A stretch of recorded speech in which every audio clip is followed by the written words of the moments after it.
Cody, welcome. Actually, I should say thank you for having me since this is your home. Good to have you here. It's exciting to be here. It's an exciting time. A lot of history here in this building, and I wanted to just jump right in and kind of talk about that. Give me a little bit of background, a little bit of history of both Freeman as well as the rodeo itself. Yeah, well, this is where the magic happens, right? In 1949, Joe and Harry Freeman donated land to the county. In that process, Joe and Harry Freeman Coliseum that we're sitting in right now was developed out. This is where our first rodeos began. This is it. This was the nucleus of the entire rodeo and the grounds and the production, everything that we have done down here since 1949. So you've had a very long-standing relationship in place here on the east side of San Antonio. Absolutely. Again, we came in, I would go back to the land was donated to the county from Joe and Harry Freeman through legislation, and it states inside of that legislation for agricultural and expo purposes. You look at the old photos down here, and it's, this is out here by itself. Yeah. There's nothing around it. Yeah. So as we reside right now, everything grew up around us. But this place has stayed true to its purposes for the original donation. And it's, true to the purposes of growing and expanding agriculture and the youth in the state of Texas. I think most people, that are listening to this or watching this enjoy the rodeo, but that's just a part of it. That is what really fuels your mission and the scholarship. So talk a little bit about, as a nonprofit, what that mission is. Yeah, so, in a nutshell, our mission is to develop the youth of Texas. So when we go out there and we say things like, $12 million given to the youth of Texas, that's awesome, and we're extremely proud of that. But there's so many layers of development that happens in that process that I really think we should, focus on more as well. We could talk about the spirit of competition in many forms, not just in a sports format inside of an arena like this. We have kids in there in cooking competitions and speech competitions and robotics and all these things that are their passions as youth, but allowing them a platform, a Super Bowl, if you will, in the month of February to come inside and display these skills and compete and get rewarded in the process. That is developing youth as well. So yes, we can talk about dollars, and I'm very proud of that, no doubt. But the development comes in so many layers of building these platforms and these competitions all over these grounds for the youth to come in. Let's talk a little bit about the economic impact that the rodeo has, and then the potential economic impact if you do have the year-round programming. We did this economic impact study, and we knew, we obviously see when you've got 1.2 million people all over your grounds, just in the month of February, it's happening. But to get the true study done and to really be able to do a deep dive into that was even blew our minds. Just in the month of February, you're looking at about $330 million in economic impact. I always try to talk about a comparable to make it, we throw numbers out there, but to make it comparable, I always talk about the NCAA tournament that's here in San Antonio that we all are very proud of. 440 in the NCAA tournament, right? Right. But the big question is, how many times does the tournament come to San Antonio? Right. How many times does San Antonio Stock Show and Rodeo come to San Antonio? We are here every single year since 1949.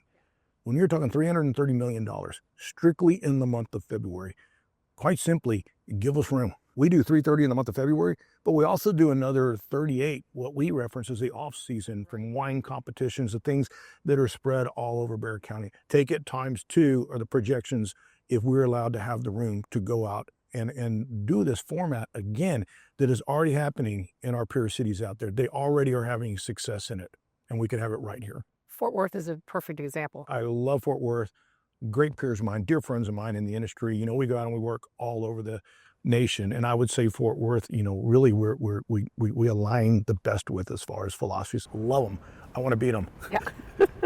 Well, and you have an advantage too, the proximity to Mexico. 100%. Proximity to Mexico is tremendous for our industry. The other thing is the San Antonio tourism hospitality side of things here. We are a tourism city. That plays into what we as a rodeo want to do, to bring people down here. In our industry, in the Western industry, South Texas is essentially the birthplace of your modern cowboy. We can embrace all of that, from Mexico to the historical components, to the tourism aspects, to the longevity and strength of a brand like San Antonio Stock Show and Rodeo that I don't take credit for at all. I'm so lucky to be able to work under it. It has been here since 1949. It has done nothing but grow and nothing but have great success inside of the industry everywhere it goes. It is highly recognizable, and we can leverage that brand, again, back to the aspects of San Antonio. Right. The rodeo needs room to grow, right? So that's where we come to a November election, Propositions A and B, and talk a little bit about how, Proposition A does allow for the expansion of the rodeo and investment into these facilities here, which are much needed, but also how Proposition B and the fact that the Spurs need a new home. In order for both of you to be successful and to grow, Proposition A and B need to pass. Yes. I mean, in a nutshell, for both the Spurs and the rodeo to accomplish their fullest potential and their dreams, we both need a new home. I look at this as a positive, a beautiful thing for our city. You have two iconic brands that literally have grown to a point that they've outgrown each other. Yeah. Right? What a great thing. What a great thing. We love the East Side. This has always been our home. We want to hold these grounds. We want to protect these grounds. We want to take care of the East Side. We want to grow the East Side. We want to grow everything inside of here. To do that, that's where Prop A comes in.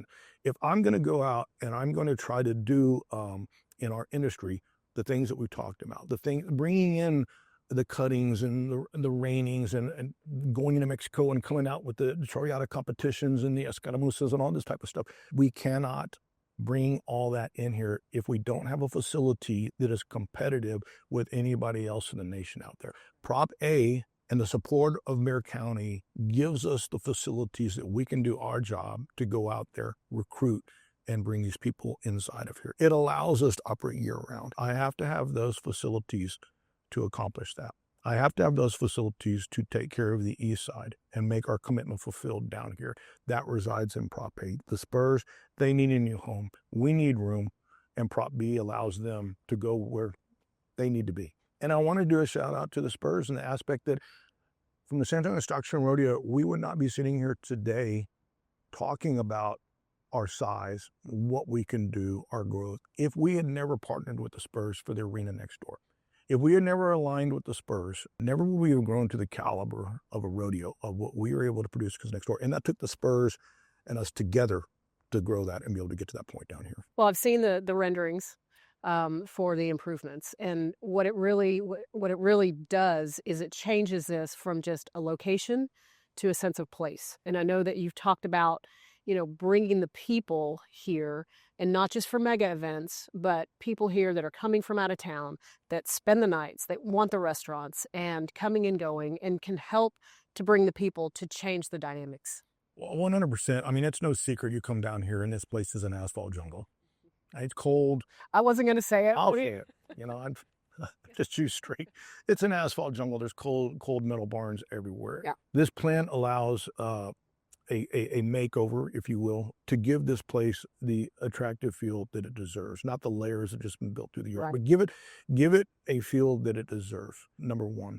Number two, you referenced the people that are coming in. I think that's extremely important because one thing that the economic impact study showed us, the people that are coming here to the rodeo event, number one, every county in the state of Texas is represented. We have 69 to 72 countries, foreign countries on average, that come here.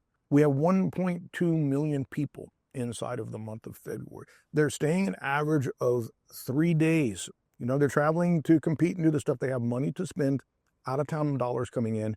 They need a place to stay. They need a place to eat. You look at these studies and they're hitting proximity as close as they can get to us. We're talking about a different type of client, if you will, versus if I put on a concert next door, odds are I might have dinner before somewhere. I'm coming to the concert and I'm going home. That's right. This is a completely different type of client. The next thing is regular traction. A place needs an identity to be successful. Just hodgepodge, just rolling in this, rolling in that. You need an identity. If we can do our plan, then we have the Western industry and you have regular traction. That is key to the success of businesses down here. The month of February, you look around here, you could do businesses. You could make a killing. Everybody knows it. But then February's over. But if you have that type of client on a regular traction, 12 months out of the year, now you have opportunity to start looking at business plans that'll work. 100%. Anything else that you want to touch on before we close out? No, I just, we are extremely grateful to Bexar County. Our success is built upon the support of everybody out there. Now we're asking them to support us again and allow us to do everything that they've seen us do, that we've never backed down on since 1949. Allow us to grow and just back us with this one more time. Last thing I'll say is November 4th, Propositions A and B, they're important to support. Important to all of us, yes. Yes. All right. Well, thanks again. Thank you.